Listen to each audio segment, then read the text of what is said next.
Good evening, everybody, and welcome to the Baseball and Beer Podcast.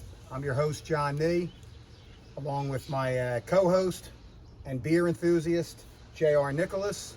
Hello. How are you tonight? Very well. Cheers, brothers. Cheers. It's been a little while since we've spoke with you, probably over a month maybe. So we hope to give you a good show tonight, so bear with us. It's been a while. We've got a lot to cover there, John. A lot to cover here. You know, I've had some time on my hands the last month, actually. Yes, and we're gonna drink this Mud Hen Pilsner for starters. If you Jersey folk, go down to Mud Hen in Wildwood and get your sip on there, and the food's outstanding. But before we get into this, how's the back, John? The back is getting better. I had a little mishap with my back. I was hurt for a while. That's why I have not been on the last month. I wasn't feeling myself. Little epidural shot, some steroids. We love our shots. Some medication kind of made me feel a little loopy, so probably wouldn't have gave you a real good show, especially drinking beers. If you were drinking, John. That probably wouldn't have but I'm on the mend. Back to work Tuesday. I went back to work Tuesday. A little sore, but hey, it is what it is. You know, I'm 55 years old, so hey, we're old. We're going to be hurting here and there. So anyway, let's dive right into it. Dive right into it, John. You know, I'm excited to talk about this team, the Phillies. What a month of May we had. What a May. You know, we're sitting 6 games up on the Braves here with a game to go against St. Louis Friday night. We have a shot at 40 wins, which is quite an accomplishment for the first 2 months of the season. You know, in a 6-month season, 40 wins. The Phillies are basically on a 120 win pace right now. It's a little obviously that's not going to happen. Although with the Seattle was 116 that year, so hey, you never know. There's been a little talk of you know, the Phillies' schedule being a little maybe a tad bit soft the first 2 months. You know, we've all heard it. Atlanta was the only team with a winning record they played up until last week. Now I believe San Fran has a winning record. They're in a wild card spot. San Diego now has a winning record. They're in a wild card spot. Can I pop in here for a second? You can pop right in there. The Mets are not playing well, and things aren't going well in New York. And John Schwartz threw a text out yesterday that the Oakland A's had a better record than the New York Mets. Thought amazing. That was I went right on my phone and now that is amazing, because that says something. Oakland's not playing bad Oakland's baseball. not trying to. They didn't put a team together that actually looked like they want to try to win any games. Kind of reminded me of the movie Major Leagues. You know, with Tom Berenger and Charlie Sheen and Wesley Snipes back in the day, where they could lose as many games and they would get their wish to move to Las Vegas. And apparently somehow Vegas? I believe that's where they were trying to move. I don't know if that's going to happen now. I thought they were going to go somewhere else in between. Maybe Sacramento, I heard now as well. But yeah, they're better than the Mets. How about that? You know, I actually, you know, the Braves have been the kings of the East during the regular season. We all noticed the Phillies have knocked them off 2 years in a row in the playoffs. And I kind of figured the Mets would, you know, Diaz back in the bullpen, and you know, a couple guys that were injured back this year. The Mets might, you know, might be a wild card team, but that does not look like that is going to happen. As a matter of fact, they are going to battle. It looks like Miami for the last spot in the division. Yeah. So, yes, you know, but back to the Phils. So, you know, we have had, you know, there's been some talk of the easy schedule a little bit. And maybe it was. But, hey, you know, they didn't make the schedule. You got to beat the bad teams. It's a balanced schedule, which means everybody's going to play every team. So, you know, the Phil schedule does get a little tougher. I looked at it from, you know, June to September. So, you know, we can't expect them to win 20 games a month for the next 4 months. You know, 700 winning percentage, that's probably not going to happen. I got to have them somewhere to 40 wins right now. I could see them pulling off something like, say, a 56-49, 55-50 in their final 4 months, 94-95 win team. Could be enough for the division this year. I'm not sure what the Braves will do with the trade deadline. Will they try to replace Acuna and Strider? I'm assuming they will. Yes, they will. Will they go high? Will they look for a star, or will they just plug the gaps? We don't know. That remains to be seen. But I believe the Phillies have their own business to take care of at the trade deadline as their bench. Let's talk about this bench. Somehow 40 wins with a bench that, to be quite honest with you, Stubbs, Merrifield, and Pache have been pathetic. They entered the game yesterday. Even Castellanos had a great game yesterday and got his average above 4. They entered the game yesterday with 4 guys in that lineup, all batting under 200, which I don't believe I've ever seen that before on a major league team. But the bench of Merrifield, Pache, and and Stubbs is they've been awful. Sosa's doing a great job filling in for Turner. Yes. Love what he's doing. Yeah. Clemens, in a limited awesome. role when he gets a chance, has been good. Yep. But, all signs point to him heading back to AAA when Turner returns sometime in June.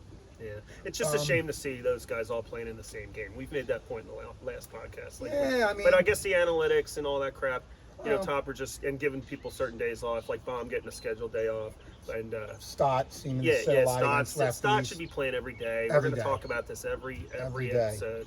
But yeah, Stubbs, Merrifield, and Pache all in the same game is pretty weak bottom of the order. Absolutely. I mean, I get it. JT's got to sit a game here and there. You have a backup catcher coming in. It doesn't mean this isn't this isn't the little league. You don't have to play all 4 guys. There's no participation award. Stubbs can play, on a Sunday, a getaway day, and then you can mix Merrifield and Pache and them guys in during the week. That's fine, but. I think he got away with one there yesterday, Rob. And quite honestly, he's got away with a couple of times like that. 2 or 3 guys in there. And where the big guys came up big. These guys, they've actually done their job. It didn't matter. Another thing I've been noticing, and they talked about this a lot today on WIP, is that Harper yesterday, he's got some history with the Giants, so I wasn't upset with him getting upset with that ball coming up high and inside twice in a row to him. I mean, he has the right to. He was hit in the face before. He knows what it's like. Apparently, he was a little upset. Took it out on the helmet rack in the dugout. Smashed it up a little bit. But something they pointed out today with Harper, and I've noticed this as well. He's not running out ground balls hit to the infield. Now, they're outs. Don't get me wrong. Yesterday, there was a chance where he may have beat it out if he was running. I would like to see a reporter. I don't have access to it, but I would like to see a reporter maybe ask Thompson someday, did they give Harper maybe a little permission? He has that bulky back. He had trouble in spring training. We know that he missed a few weeks in spring training with that back. Did maybe they tell him dial it back a little bit on ground balls? Maybe a self-preservation of the body type of thing here. Ground ball to short, second. You don't have to bust your ass down the line because most likely you're going to be out anyway. I would like to know. Or is he possibly, could he be pouting with not getting his contract extension and just not running things out? That was brought up on the radio today. Okay, all right. I don't believe that either. I don't think he's pouting. I think if anything, my guess would be maybe his back's actually hurting him a little bit, and that's not why he's running it out. Dealing with a guy who just dealt with a bad back for a month, I could feel his pain twisting, swinging that bat. Now, some guys will say, well, he's out there at first base diving for balls, and when he hits the ball in the gap, he seems to be running fine, which is the case. Yeah. Well, my point on that would be if he is indeed a little banged up, a little hurt, this and that. Maybe he DHs a little. He could DH. And you can throw Schwarber out there once a week in left field. And give Schwarber a day off and you could DH two games a week. Absolutely. Something like that. But with where they're at, he could also possibly sit down for a week or two if the backs really bother him. I mean, they gave themselves a nice little, they got a little comfort lead on the Braves right now, 6-7 games. Could be 7 by tomorrow night if they win and the Braves lose again. Clemens at first, or Baum at first, Sosa at third. There's a lot of flexibility. We have a lot of options. But anyway, I'm going to pour you this beer. But anyway, let me finish that up for you. But anyway, the Phillies have put themselves in a good position these first 2 months to make a run at the division this year, and especially with Atlanta with their injuries and struggling a bit at the moment. Which brings us to their starting pitching. Okay. Speaking of struggling, Tawan Walker. He signed here for 4 years. It's the second year of a big deal. Virtually untradeable. Nobody would pick that contract up. I'm not sure the Phillies are ready to eat that right now. I don't even know if he would be good in the bullpen, to be honest with you, because he seems to struggle at the beginning of games a lot. I would like to see Turnbull back in that rotation. It's probably not going to happen anytime soon. I mean, they're going to take their lumps with Walker. We seen it last year when they made it to the playoffs. He did not appear in a playoff game. That most likely will be the case again this year. Maybe they'll flip-flop and Walker can be the long guy eventually. You don't know. Basically, a long guy in the bullpen, I'd be all right with that, Junior. I'd be all right with him coming in with a Phillies with a 7-game lead in the 7th, 8th inning, or even, starting pitcher gets roughed up, gives up 5 in the first couple innings. You need someone to eat innings. I'd be fine with that with Walker. But considering what he did at the beginning of last season, we don't need to dismiss him to the bullpen just yet. He's going to get a few more starts. He's been, let's just say he's got some very good run support in his starts last year and early this year too. As he does have a 3-1 record, I believe. So he has got some run support, but an ERA, north of 5 is not going to win you a lot of games, especially come playoff time. So What do you got going on? Let me Here? talk Let me about have a this little beer try. for a second here, Johnny. Not crazy about it, to be honest with you. So I'm kind of wrapping up the winter stock from ski season, and this is beer from, it is from Clayton, New York, called Woodboat Brewery. Now I don't know if you remember when you did your little hockey tour and you were going through the Olympic Center a couple of years ago. I don't know if you either didn't notice it or it wasn't open yet, but across the street from the I see the picture of the lake on there now that you say that. Yeah, but that's somewhere in Clayton, New York. Oh, That's somewhere else. that's That's not Lake Placid. That's not Mirror Lake or anything like that. This is a really, really cool tasting room right across the street from the Olympic Center, like the ticket window and all that. Well, I went in with Jeff to check out the hockey, like this past, Super Bowl Sunday. You're saying it was a small little tasting room? Yeah, and the bar was a wood boat, and it was cool, man. Really cool boat. I don't remember that one. We didn't go in there. We went in the other one down the road, the Adirondack one. It was terrible. But this is one of their beers called Cherry Island Wheat, according to the can. And it's a light wheat ale, unhooked and slightly sour. An invigorating combination of sweet and tangy. I think you'll agree. It's a little tart. It's not for me. It's not for you. No, I'm not the greatest. You can punish the rest I'm of that. Though. I'm gonna take this. I'm gonna take this down like a shot real quick. We're gonna move on to something else from the same brewery that you will enjoy. Yes, please. I need something to. I will something suffer to clear through the palate, rest of this please. Something a little more better. Got the worst one out of the way. We'll move good. on to the pale ale, which you'll like. But go ahead and absolutely. So anyway, the starting pitching. Everyone's been good with the exception of Walker. They're getting the job done. Sanchez has been solid. Great game yesterday. Great game. Nola's been good. Wheeler and Ranger. They've all been good. So moving on to next to bullpen, who also is getting the job done. They've done a good job this year. Strom's been solid. Hoffman's been good in the 8th inning. Alvarado appears to be the de facto closer right now, even though Thompson won't come out and say he's the closer. Hoffman has had a shot or two. They flip-flopped in that one series, what was it, before the road trip? I believe he has 2 saves, Hoffman maybe, but Alvarado saved one night and Hoffman saved the other, and Alvarado set up the second night after getting a save the night before. It just worked out that way. I don't know. It all worked out, so... So they've been solid. Really good. Dominguez is still struggling a bit. They're using him now, it appears, in low leverage situations, possibly trying to get him straight. And, he is a big piece of that bullpen. And I think him and Soto are the first ones out of the bullpen. Yeah, they're going to have to, and they should be late inning guys. So they both have relief, both have experience closing. They should both be in games, late in games, along with Alvarado. Obviously, Alvarado can't go out there every night and close. You're going to need a time off here and there. And, they need to get their game going. And I do believe that they're possibly they're a reliever away. They probably need another late inning, high leverage reliever. One more bullet, like a right-handed Strom. Some guy comes in can give you 2 innings, just shut the door. Someone they could could come in late in the game.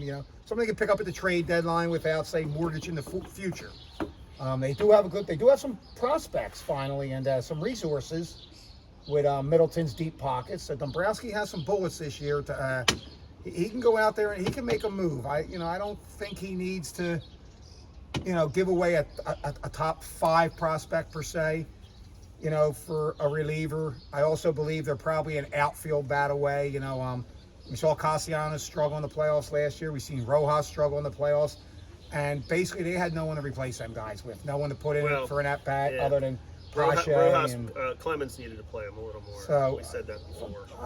I'd personally like to see them go out and get like a veteran, like an MLB veteran outfielder junior that's had has some success and experience in the league. I do like Clemens as a player, but again, he's he hasn't had a whole lot of experience in the bigs up here. I kind of put him in the Matt Verlin, Nick Maton doesn't have a position to play scenario. He doesn't have a position. He's going to bounce around all over the infield and like Maton and Verlin, become playoff time where they comfortable using them. It didn't appear so.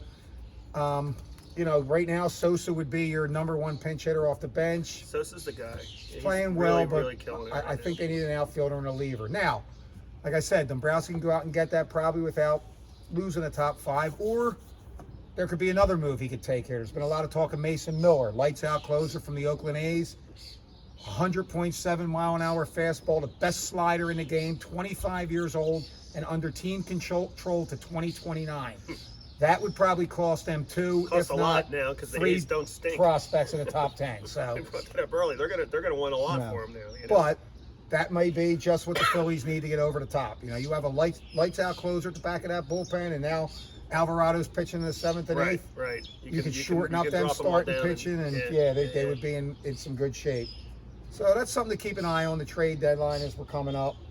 And you know, see, I'm pretty sure Dombrowski's going to counter anything Atlanta tries to do there. You know, again, general manager chess. Yes. Well, basically, that's kind of what you're looking at. Come next, later this month, things are gonna heat up as far as that goes. You know? Again, we can't have this team. You know, this team's built to win right now. You know, they struggle. You know, everything looked great the first 2 games against the Diamondbacks last year. They did stop hitting, so we can't just say it was the bullpen, this and that. No, the bats were. And it wasn't just Castellanos and Rojas. You know, Turner and Harper. Yeah. You know, they kind of. It seemed like the whole team kind of shut it down. Yeah. So I really believe they need a couple bats off that bench just in case someone goes stale and they need to replace him. Thompson needs to have somebody that he can put in there just to shake something up maybe and go from there. They did. Again, their bullpen did fail a little bit too with Kimbrel blowing a couple games, but Thompson had no one else to go to. So that's why I feel it's imperative to have that extra arm in that bullpen this year, and hopefully Dombrowski feels the same way. Like I said, they have prospects. You know, there's a few. I do not want to see the Phillies have to trade Painter, Abel. You know, good young pitching's always hard to find. Crawford and Miller, fantastic players, and a young 19-year-old catcher Tate, who hopefully by 2-3 years from now will be ready. You know, JT ain't getting any younger, so he might be ready to come up and take over by then. All that. You know, I mean, we do have a couple bullets. They have a guy, Sterling Caba, number 5 prospect in the system. It's a shortstop, so he's, basically he's blocked by Stott and Turner for the next 5-6 years. So they could probably part with Caba. Griff McGarry hasn't been able to get his game together. He's now pitching out of the bullpen. That could entice another team as the Phillies' number 11 prospect.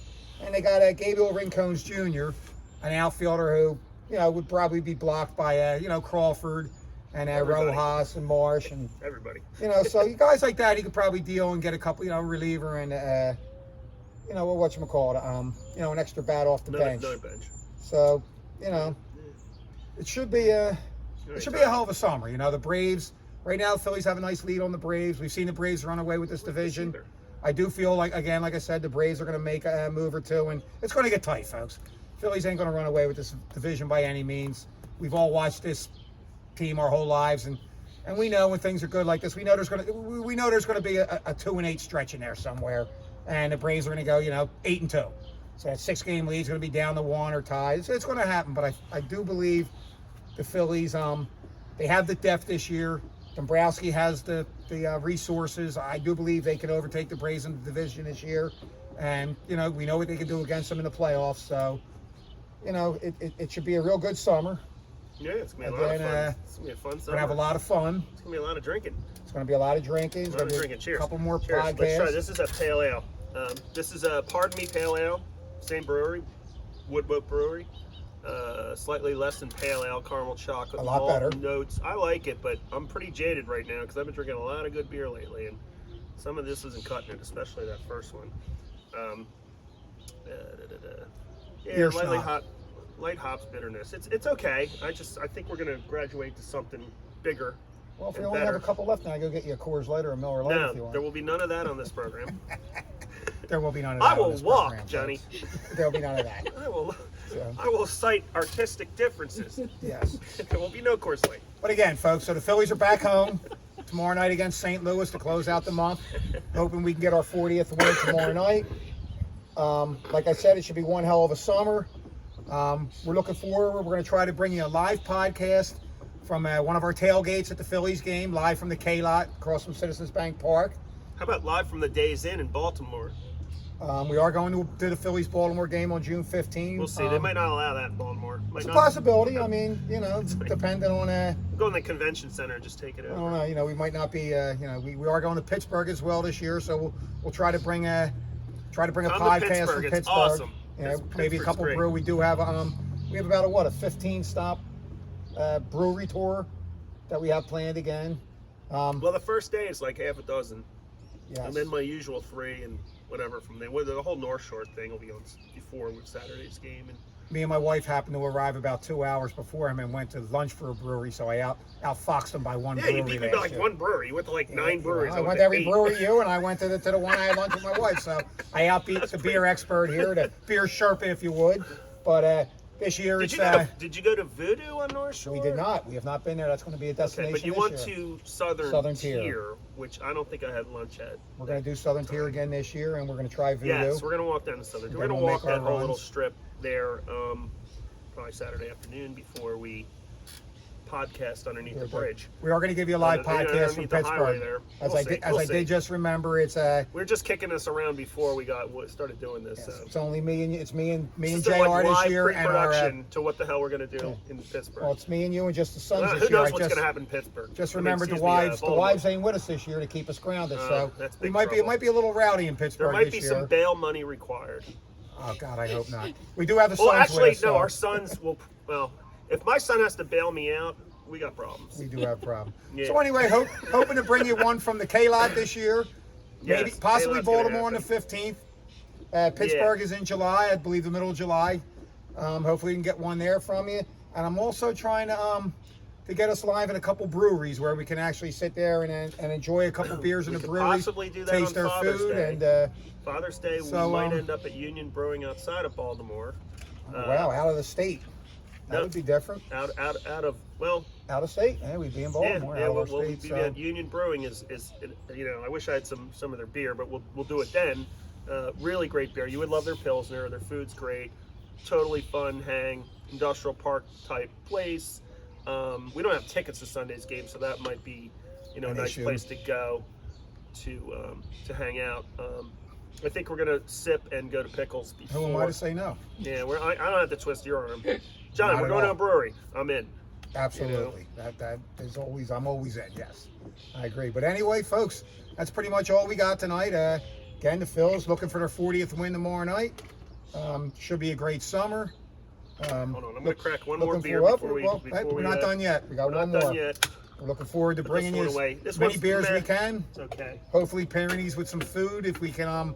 If a brewery will accept us and let us into their fine establishment and sample some of their beers and try some of their food, and we're going to go from there. I've got a couple leads. Just got to make a couple calls or talk to a couple people. We're going to do something local. And it's going to be local. Yeah, it's going to be right here in Delco. The breweries I'm looking at. We know my buddy Jared knows quite a few people. I like know the a few idea of doing like a Delco tasting. Sterling Pig 2SP. Artillery. Ship Bottom Brewing. Swarthmore. There's only 5 breweries in Delaware County. Somebody posted, why is there only 5 breweries in Delaware County? It's a heavily populated county. There's like 7 breweries in Phoenixville alone. There's 5 breweries in Delaware County. Could be the laws, licenses, trying to get the licenses. It's always Come on, been Delco, get your shit together. It's always been hard. It is what it is. But anyway, folks, we're looking forward to seeing you in the coming weeks, and hopefully you enjoyed the show tonight. And yeah, go Phillies. I just want to say cheers to Mr. Strom. These are my two try two one players. more of these real quick. Yeah, go ahead. This is from the last podcast. This is Fiden's Brewery in Albany, New York. Oh yeah, I love New York. remember. I know I said that last time, but not the sports teams. Yeah, I mean the Mets are the Mets. Whatever. The Mets are going to Met. But Albany, New York. Fiden's Met. Brewery in Albany, New York. Solid beers, great food. When I'm running up and down going skiing, this is definitely a must stop. What's this one called? Ooh, that's delicious. Yeah, it's really good. I know these other ones were like Oof. sub. Yeah. That takes It's a double IPA called the Farmer. Oh, we got a dipper. Yeah, we're going big. That'll be good for my acid reflux. But yeah, cheers to Mr. my 2 players if I may, the 2 players I'm really digging right now are Sosa and Strom out of bullpen. Absolutely. Strom pitched 2 innings recently. Both playing totally great. Crushed it. Yep. Sosa, pitching's been great. Pitching's been great. Really good. Wheeler was Wheeler. Wheeler Was Wheeler, but the offense took the night off, I think, the other night. Well, let's get back to it tomorrow night. Yes, So, after tomorrow night. I'm sure we'll be down a few of Phillies. these Cardinals, games coming Cardinals up. are no joke this year. Yep. Cardinals are good. Anybody who wants to have any dialogue with us, critique us at a game, you can always find us in section 120. Or standing at the 119 sign above the wheelchair deck. Or standing sometime at the 119. Or before that, we'll be in 120 sign. K-Lot in first row. between the bank and the link. Yep. We're gonna do something sometime. Very accessible, folks, and we're open to any kind of dialogue you want to give us, good or bad. Yeah, so, throw us. Basically, that's all we have for tonight. Correct? You have anything else? That's No, all I got. Good. I mean, we got some more beers to drink, but we don't need to do that on camera. We don't need to do that on camera, folks. Have a great night. Cheers. And Cheers. go Phillies. Go Phillies. Cheers. Cheers. All right.